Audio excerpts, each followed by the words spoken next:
Corona के खिलाफ हिंदुस्तान की जंग, इस जंग में न सिर्फ हिंदुस्तान बल्कि पूरे विश्व में लगातार ऐसी कोशिशें कि कैसे किसी दवा या फिर वैक्सीन के इजाद के साथ ही मानवता के सामने जो सबसे बड़ा संकट काल है उसके लिए एक उपयुक्त रास्ता, एक मरहम खोजी जा सके। इसी पर पतंजलि, जो कि योग ऋषि रामदेव जी की संस्था है, उसके जरिए कोरोनिल दवा का इजाद पर पिछले दिनों आपने विवाद सुना होगा। आइए सीधे लिए चलते हैं आपको। हमारे साथ इस वक्त स्वामी रामदेव खुद मौजूद हैं। आज एक बार फिर बहुत स्वागत है आपका स्वामी जी आज तक पर।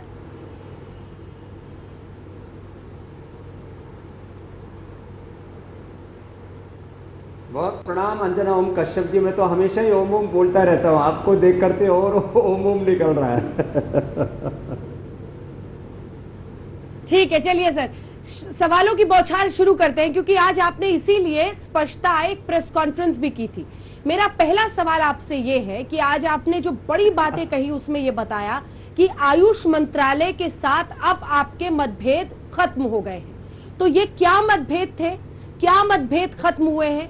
जो शक आशंका उन्होंने जाहिर किया था कि ट्रायल्स, क्लिनिकल ट्रायल्स ठीक से किए गए थे या नहीं, क्या उन सब पर आपने रिपोर्ट दी है? जानकारी में क्या उनको बताया है? किस तरह के पेशेंट्स पर आपने इस दवा का ट्रायल किया था? और इसी के साथ दूसरा सवाल कि क्या अब आपकी दवा रिसर्च स्टेज में है या फिर आप इसको लोगों तक पहुंचाने की तैयारी में आ गए हैं सामने, यानी दुकान पर मिलेगी अब आपकी दवा?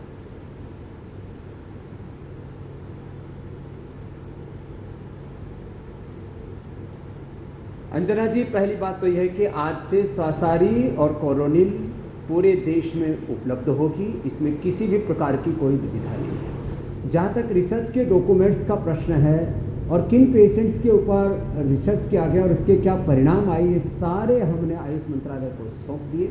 और आयुष मंत्रालय ने, दरअसल मैंने प्रेस कॉन्फ्रेंस में भी कहा था कि शब्दों का माया जाल है, भ्रम जाल है।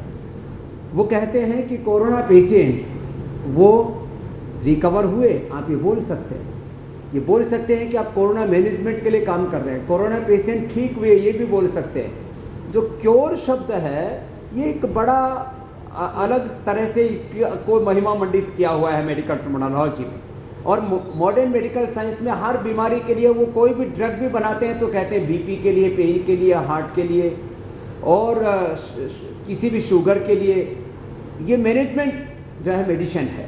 अब उसी श्रेणी में आयुर्वेद को भी रखना चाहते हैं। मीन्स ये कोई आयुष मंत्रालय नहीं, क्योंकि पूरी इस मेडिकल साइंस को एलोपैथी लीड करती है, मॉडर्न मेडिकल सिस्टम लीड करता है।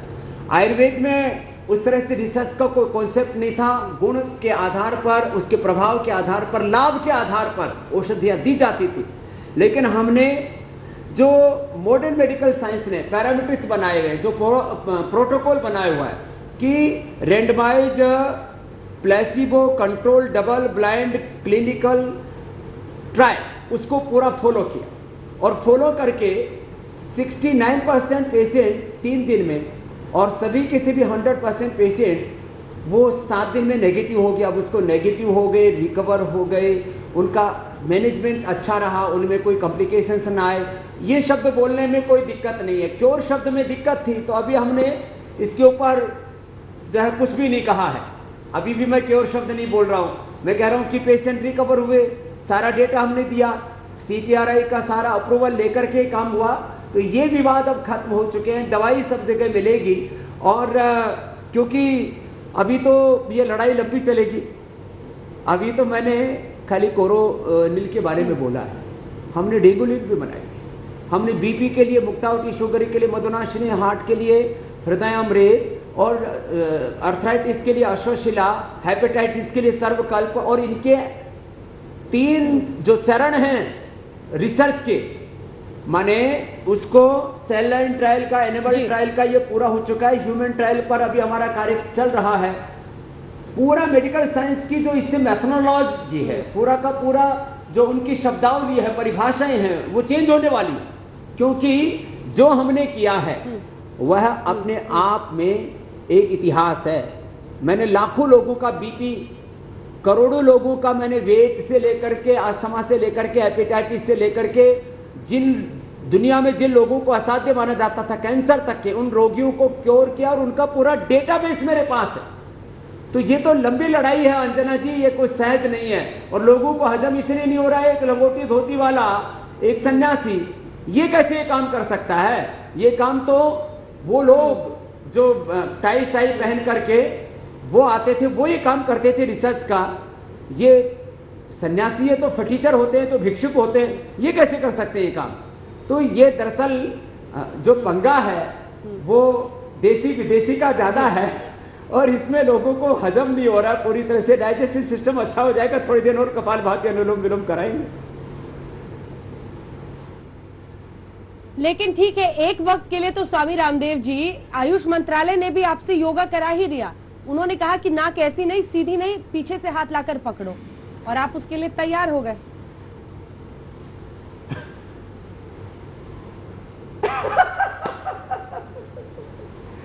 तो अपनों से लड़ाई नहीं करनी चाहिए ना।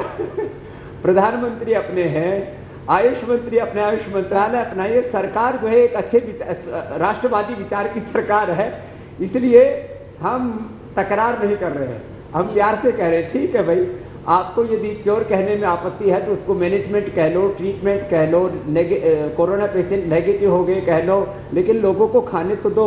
अभी आपने कहा 5,85,000 के पार चला गया, कोरोना का रफ्तार इतनी बढ़ रही है, उसको ब्रेक कैसे लगाएंगे? जो पेशेंट ये दवा ले लेंगे, मैं आपको सच कहता हूं, हमने एसिम्प्टोमेटिक, चाहे वो माइल्ड मॉडरेट पेशेंटों पर ये काम किया, वो सीरियस होने से बच जाएंगे, लोगों की जान बच जाए। आफत आई पड़ी है लोगों की जिंदगी के ऊपर, एक बार जिसको कोरोना जाता है उससे पूछ करके दे दो कि उसकी जिंदगी की हालात क्या होती है।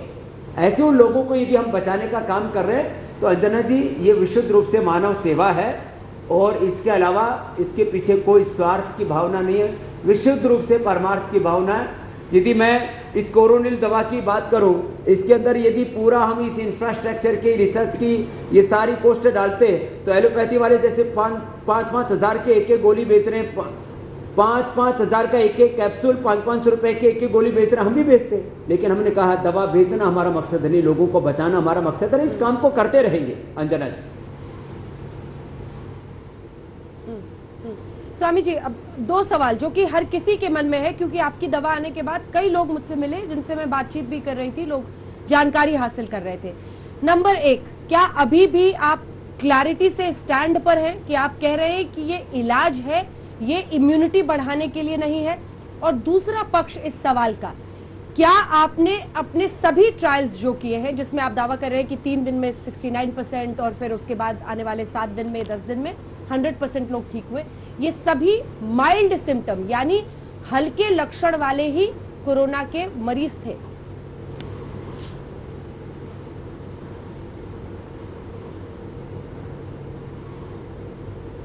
देखो, पहली बात, ये इलाज है, आज भी कह रहा हूं। हमने जो पहले कहा 69% 3 दिन में, 7 दिन के अंदर 100% रिकवर हुए, नेगेटिव हुए, आज भी कह रहा हूं। और सत्य मेरे कहने से न कहने से, किसी के ताकत से, किसी की सत्ता से, किसी की सरकार से सत्य प्रभावित नहीं होते, सत्य तथ्यों पर चलते हैं। तो जो मैंने कल कहा था वो कल भी सच था, आज भी सच है, परसों भी सच रहेगा, क्योंकि वो तथ्यों पर आधारित था।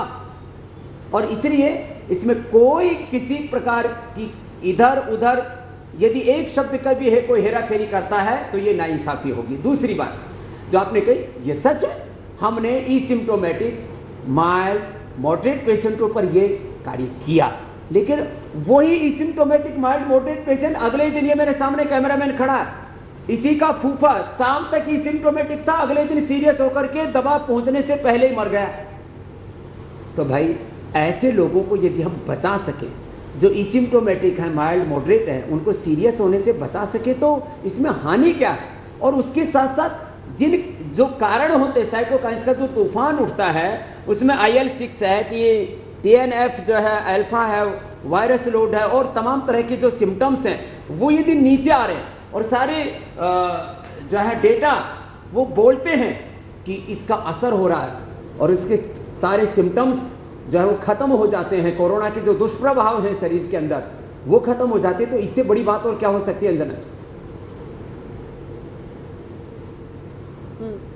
लेकिन क्या हम माने कि ये जो दवा है उसमें वो पूरा 3 का पैक दिखाते हैं कि कोरोनिल है, स्वारसी है और स्वासरी और एक अणु तेल, ये तीनों चीज का कॉम्बिनेशन करना है, क्या करना है? ये पूरा पैकेज है या सिर्फ कोरोनिल दवा है, क्या है?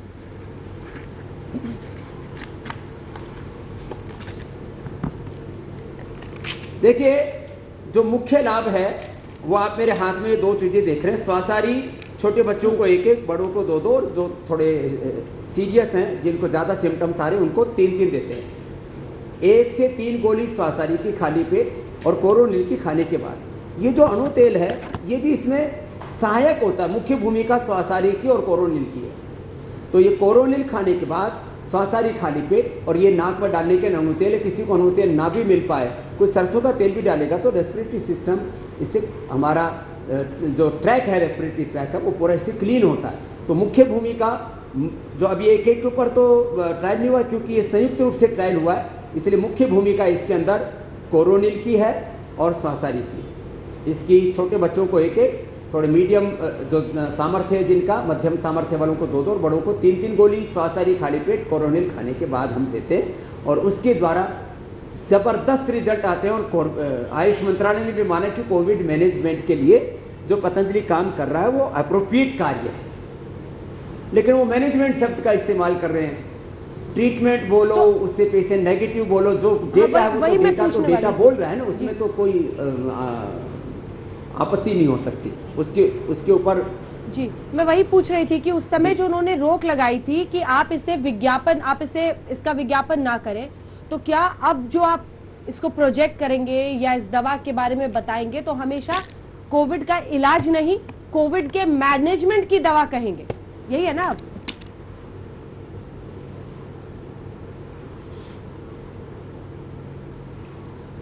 अभी मुझे तो कुछ कहने की जरूरत नहीं। पूरे देश में करोड़ों लोग पहले से इतनी मांग रहे हैं। अंजना जी, हम लोगों को उपलब्ध करा दें, उतना ही हमारे लिए बहुत है। हम किसी कंट्रोवर्सी में नहीं पड़ना चाहते। हमारे पास में सुबह से शाम तक कितने काम रहते हैं। अंजना जी, मैं सुबह 4 बजे उठता हूं, रात को 10 से 12 बजे तक लगातार काम में रहता हूं। फिर भी लोग मुझे विवादों में घसीटते हैं, क्योंकि स्वामी रामदेव उनकी आंखों में अखरता है कि ये एक अनपढ़ माँ बाप के घर से, किसान परिवार से पैदा होकर के एक फटीचर साधु, एक अकिंचन साधु, लंगोटी धोती वाला साधु, ये बड़े बड़े साम्राज्यवादी ताकतों को चुनौती कैसे देता है। ये जो बड़े बड़े जो है एमएनसीज की हमने चूल्हे जड़ें हिला दी, ये जो बड़े बड़े दवा माफिया जो नहीं कर पाए, वो योग आयुर्वेद से हमने करके दिखा दिया और लोगों का भला किया। तो आखिर जो है लोगों को पेट में दर्द क्यों होता है, मुझे तो समझ नहीं आता अंजना जी। लेकिन स्वामी रामदेव जी, आप पर एफआईआर कराने की बात न किसी एमएनसी ने कही, न किसी दवा माफिया ने कही, वो तो राजस्थान सरकार ने कही। वहां के स्वास्थ्य मंत्री ने खुद बाइट दी और उन्होंने कहा कि ये क्लिनिकल ट्रायल नहीं, ये फ्रॉड है, ऐसे शब्द का इस्तेमाल किया।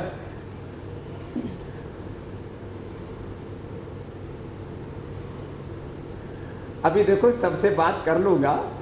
देखो, मेरे ऊपर तो अभी तक 1000 से ज्यादा एफआईआर दर्ज हो चुकी। इतने तो शायद एफआईआर किसी आतंकवादी या देशद्रोही पर भी नहीं भी होंगी। अब एक तरफ भारत को हम विश्व की महाशक्ति बनाना चाहते हैं, आत्मनिर्भर भारत बनाना चाहते हैं। हम जो है आर्थिक गुलामी, सांस्कृतिक गुलामी, दवा की गुलामी, माने सब तरह की गुलामियों से भारत को बाहर निकालना चाहते हैं। और लोकल के लिए वोकल हो, लोकल को ग्लोबल करो, वही काम पतंजलि करता है, स्वामी रामदेव करता है। तो चारों तरफ से देखो, कभी भी ये जो दवा माफिया में बोलता हूं या एमएनसी माफिया बोलता हूं, या जो लेफ्टिस्ट ने जिनको मेरी आइडियोलॉजी पसंद नहीं है, ये सब पेरोल के ऊपर अलग अलग ढंग से काम करते हैं। तो आपको पता है किस तरह से पूरी दुनिया चलती है। सामने कुछ और होता है, उसके पीछे कुछ और होता है। तो मेरी खिलाफत की वजह क्या है? आप अंजना जी एक बात बताओ, इस पूरी दुनिया में, मैं भारत की बात नहीं कर रहा हूं, स्वामी रामदेव ने मनुष्य नहीं, एक चींटी से लेकर के कीड़े मकोड़े से लेकर के हाथी घोड़े तक किसी भी जीव जंतु का मैंने क्या बिगाड़ा है? मैंने किसकी भैंस खोल रखी है? किसके खूड बा रखे हैं? मैंने कौन सा ऐसा काम कर रखा है कि बेवजह लोग जो है इतनी बकवास मेरे पीछे करते हैं कि स्वामी रामदेव उनको सपने में भी नजर आते? क्या मैंने गलत कर दिया भाई? अब बहुत से लोगों के तो ये मनसूबे थे, 7 दिन के बाद स्वामी रामदेव होंगे जेल की सलाखाओं के पीछे। सोशल मीडिया में तो छोटे छोटे बहुत से लोगों ने चैनल चला रखे हैं, लेकिन क्या करें, जो है वो कामयाब नहीं हुए।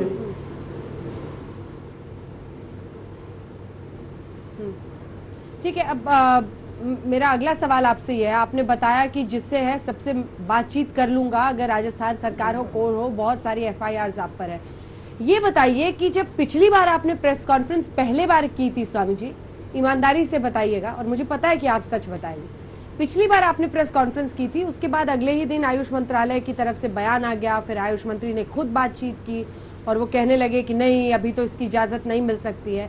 फिर खबर आई कि हो सकता है दवा बाजार में ही नहीं जा पाए, एडवर्टीजमेंट पर रोक लग गई है। ये आपने पिछले 2-3 दिन में कौन सा मैनेजमेंट किया? कोविड मैनेजमेंट की तो आप दवा ला रहे हैं, यहाँ सरकार के साथ कौन सा मैनेजमेंट किया कि अब दवा में आपकी पहुंच गई है दुकान पर?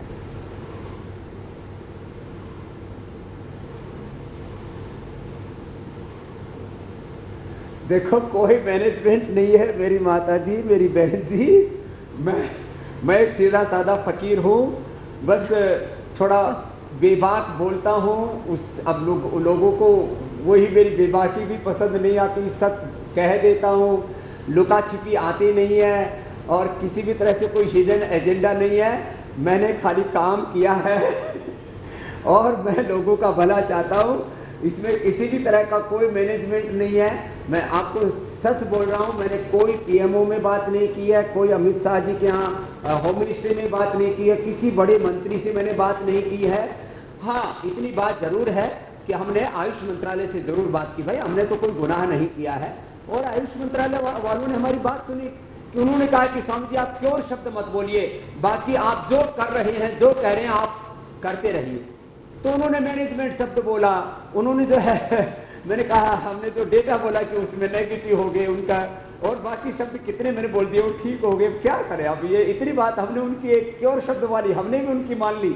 बाकी उन्होंने कहा कि ठीक है, आप अपनी जो भी आपने लाइसेंस ले रखा है, क्योंकि लाइसेंस का प्रोसेस, उसका मैन्युफैक्चरिंग का, उसका जो है सेल का, उसका डिस्ट्रीब्यूशन का एक अलग प्रोसेस है, और ये क्लिनिकल कंट्रोल ट्रायल का और जो रिसर्च हुए उसका एक अलग प्रोसेस है। दोनों प्रोसेस को हमने फॉलो किया, इसलिए इसमें कुछ भी इलीगल नहीं है।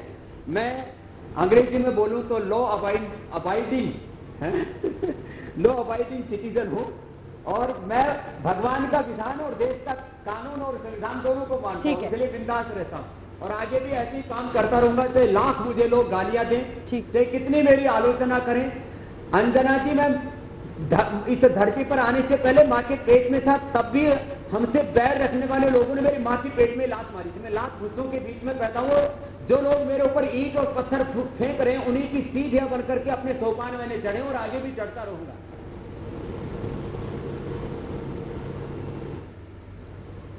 ठीक है, मेरा एक सवाल आपसे जो है वो ये है कि स्वामी जी देखिए, एक दवा आपने बनाई, पूरा विश्व एक दवा खोजने की कोशिश कर रहा है, ऐसे में एक सवाल यह आएगा कि क्या साइंटिफिक वर्ल्ड जो है, जो पूरी दुनिया है इंटरनेशनली, क्या वो एक आयुर्वेदिक दवा को इस तरह से कोविड के मैनेजमेंट की ही दवा आप कह लीजिए, जो भी कह लीजिए, उसके रूप में स्वीकारेगी?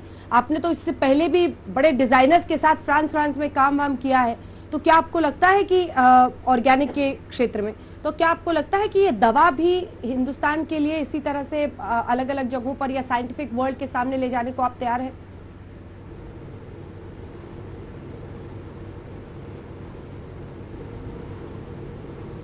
Multi centred clinical control trial अब इसके बाद शुरू होंगे। एडवांस लेवल के पेशेंट्स के ऊपर भी हम ट्रायल करेंगे, तो कोई कसर नहीं छोड़ रखी है। जानकारी के लिए बता दे रहा हूं, एनिमल ट्रायल भी हमारे साथ साथ चल रहे हैं, तो कोई कसर नहीं छोड़ रखी है। अभी जब महीने भर बाद और सुनेंगे कोरोनिल के बारे में तो और चौंकेंगे, और चौंकने दो इनको। मैं आपको एक ही बात कह रहा हूं, पूरी दुनिया में कोरोनिल से लेकर के और तमाम आयुर्वेद के गौरव को बढ़ाएंगे। एक evidence based clinical control trial based medicinal system के तौर के ऊपर हम आयुर्वेद को स्थापित करेंगे। यही सपना नरेंद्र मोदी जी का था जब वो पीआरआई के उद्घाटन के लिए आए थे। आज यही सपना हमारा है और हम इसको किसी भी कीमत पर पूरा करेंगे। जब वो पीआरआई के उद्घाटन के लिए आए थे, आज यही सपना हमारा है और हम इसको किसी भी कीमत पर पूरा करेंगे। देखिए, महामारी के वक्त पर लोगों में अगर भरोसा जगता है आपकी दवा को लेकर तो जबरदस्त बिक्री होगी स्वामी जी। आखिरी सवाल है ये आपसे, और बिक्री अगर खूब होगी तो फिर पैसा भी खूब आएगा। अब सवाल ये है कि इसके जरिए आप आगे क्या सोच रहे हैं? आप फिर कहेंगे मेरी नजर आपके पैसे पर है। देखो पहली बात तो है अंजना जी, मैंने यात्रा शुरू की थी, मेरे पास एक चवन्नी तक नहीं थी, और आज भी मेरे पास कोई झोला नहीं है। मैं कहीं जाता हूँ तो मेरी रिजर्वेशन हो जाती है, वहां लोग मुझे लेने के लिए आ जाते हैं। वहां जो मैं थोड़ा सा एक कटोरी भर खाना खाता हूँ उसको लोग मुझे दे देते हैं। तो ये बार बार दवा मत दिखाओ ना भाई, तुम क्यों डाल रहे हो बार बार ये कोरोना वहां से डालते हैं तो मैं आपके यहाँ से बार बार दवाई दिख रही थी, मुझे इसी पर आपत्ति है। मैं दवाई बेचने वाला बाबा जी हूँ, मैं लोगों की जान बचाने वाला बाबा जी हूँ तो इसलिए मैं थोड़ा सा तो इसके ऊपर मुझे अच्छा नहीं लग रहा था। अंजना जी मैं वापस आ रहा हूँ, ये कोई मकसद नहीं है दवाई से कमाई का, ये लोगों के भलाई।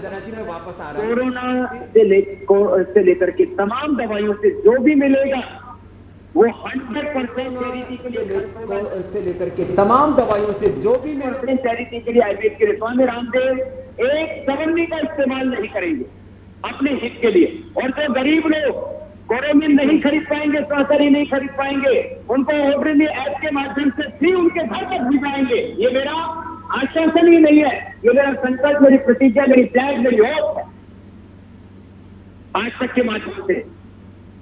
जी जी ठीक है, चलिए, आपने अपना मकसद और अपनी जो इच्छा है उसको सामने रखा और दवाई पर भी पूरी बात खुलकर की। बहुत बहुत धन्यवाद आपका स्वामी रामदेव, हमारे साथ आज तक पर जुड़ने के लिए। देश दुनिया की बाकी खबरों के लिए आप देखते रहिए आज तक।